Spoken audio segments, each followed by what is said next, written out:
donc aujourd'hui vidéo pour vous aider à bien choisir votre type de protéines. J'ai fait il y a quelque temps une vidéo qui était quand même assez rapide pour expliquer les différents types de protéines sans vraiment aller plus loin. Donc là, ça va vraiment vous expliquer et vous aider à choisir quel type de protéines consommer. Donc je vais réexpliquer au début rapidement un petit peu ce que j'avais dit la dernière fois.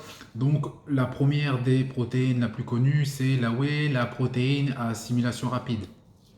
Donc les whey protéines, c'est la plus populaire et c'est celle qui est généralement utilisée par tous les pratiquants de musculation. La whey dite native est issue directement du lait de vache, ce qui va justement garantir une qualité supérieure comparée à la whey dite fromagère. Donc, il existe deux types de whey. Vous avez la whey native, donc la concentrée de whey. Elle contient environ 80% de protéines et va s'assimiler en environ une quinzaine de minutes. Ensuite, vous avez l'isolat de whey native. Donc, elle est obtenue par un procédé d'ultrafiltration à froid et grâce à ça, ça va permettre d'obtenir une concentration optimale de environ 90% de protéines. Donc cet isolat est également très pauvre en glucides et en sucre et son assimilation se fait en moins de 10 minutes. Donc vous avez la caséine, donc c'est une protéine à assimilation lente. Donc la caséine micellaire ou isolat de caséine est une protéine obtenue par filtration directement à partir du lait. L'isolat de caséine est une protéine avec une plus grande pureté en caséine qu'un simple concentré de caséine. C'est très très important. Son assimilation se fait en environ 7 heures. Donc maintenant, on va passer à la protéine à assimilation moyenne. Donc vous avez les whey qui sont des protéines rapides, l'isolat de whey encore plus rapide, vous avez la caséine qui est une protéine à digestion lente, et là maintenant on passe à la protéine à assimilation moyenne, c'est-à-dire la protéine de blanc d'œuf. Donc la protéine de blanc d'œuf est idéale pour justement diversifier ses sources ou pour justement les intolérants au lactose. Elle possède également une formidable source d'acides aminés et elle se digère très facilement et idéale également pour ceux qui ne tolèrent pas le lait. Et son assimilation se fait environ entre 3 à 6 heures. Donc maintenant on va voir les autres protéines de source animale. Donc il existe d'autres protéines en poudre comme les whey fromagères, les protéines de bœuf ou de poulet. Donc on va commencer avec les whey fromagères. Donc ce type de whey est issu de déchets fromagers et même si son taux de protéines avoisine celui des whey natives ou laitières, son aminogramme est vraiment déséquilibré à cause justement de ces manipulations chimiques et d'ajout de GMP.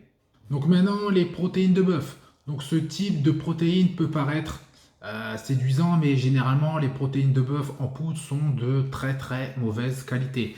Donc leur source est plus ou moins douteuse et pour justement pallier à ce manque de qualité, les vendeurs rajoutent de la créatine et des BCA et de la lactoferrine pour justement améliorer leurs produits.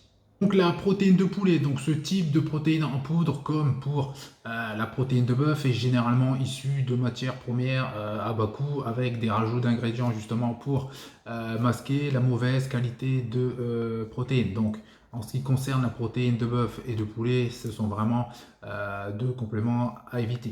Donc maintenant pour nos amis végétariens, véganes, etc., on passe à la protéine végétale.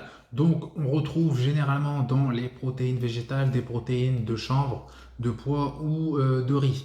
La différence principale entre les protéines végétales et les protéines animales se situe au niveau de l'aminogramme. J'ai fait justement une vidéo là-dessus, donc je ne sais pas si elle viendra avant celle-ci ou après, mais dans tous les cas, j'en aurais fait une. Donc les proportions des acides aminés ne sont pas justement optimales pour les protéines végétales, ce qui n'est pas favorable au développement musculaire. Donc quelle protéine choisir? Trouver votre protéine idéale. Donc le choix de votre protéine doit se faire justement en fonction des objectifs que vous visez. C'est tout à fait normal et justement vous aurez à choisir une protéine plutôt qu'une autre selon votre objectif et le timing de vos repas. Donc si votre objectif est de prendre de la masse musculaire, avant l'entraînement. Je vous conseillerais plus de partir sur de la whey native ou de l'isolate de whey native parce que ce sont des protéines qui ont une assimilation très rapide et elles ne vous pèseront pas sur l'estomac pendant votre entraînement. Ensuite, l'isolate de whey native va s'assimiler plus rapidement, environ 10 minutes, que de la whey native, environ 15 minutes.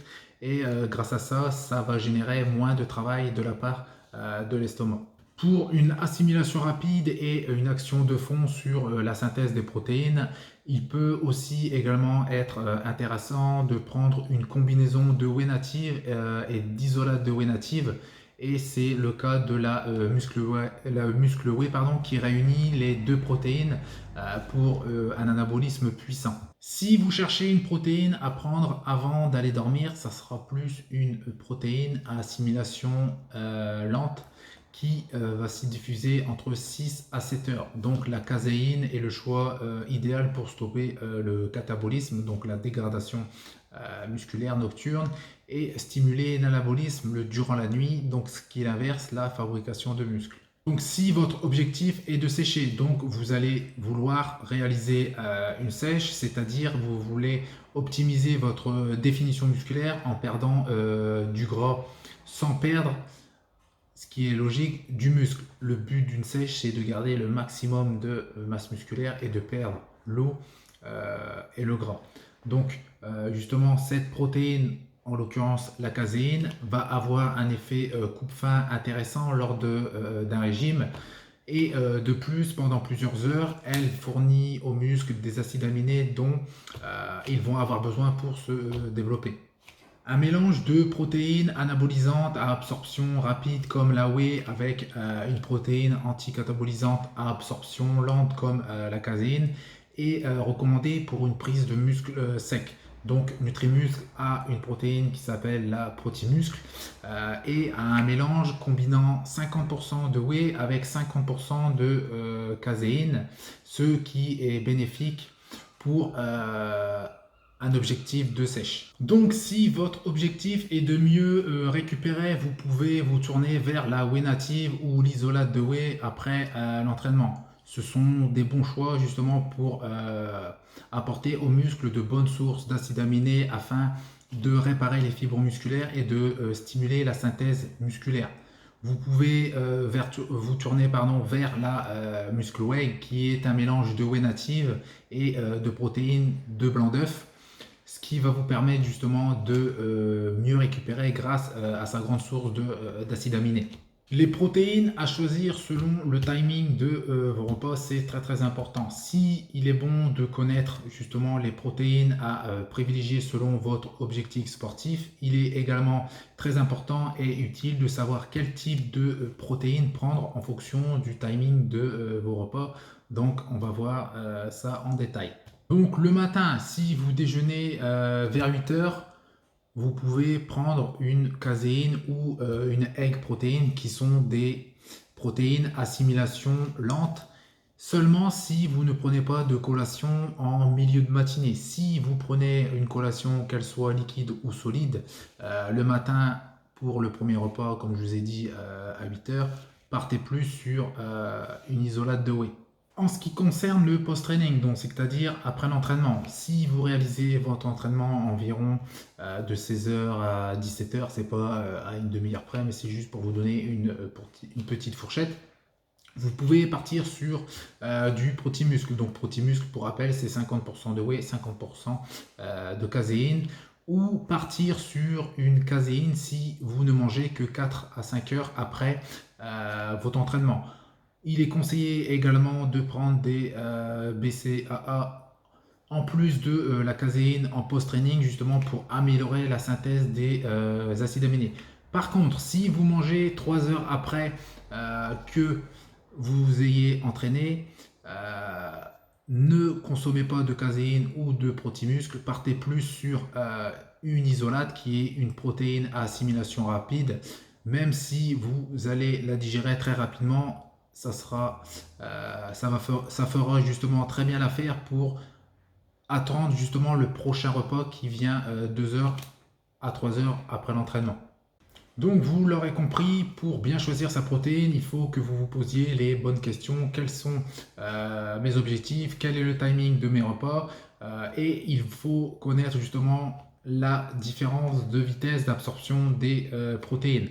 Donc dans tous les cas, si vous avez des questions ou encore des doutes, n'hésitez pas dans l'espace commentaire. Je me ferai un plaisir de vous aider si jamais vous avez encore des doutes ou des questions. Et je vous dis à bientôt. Salut!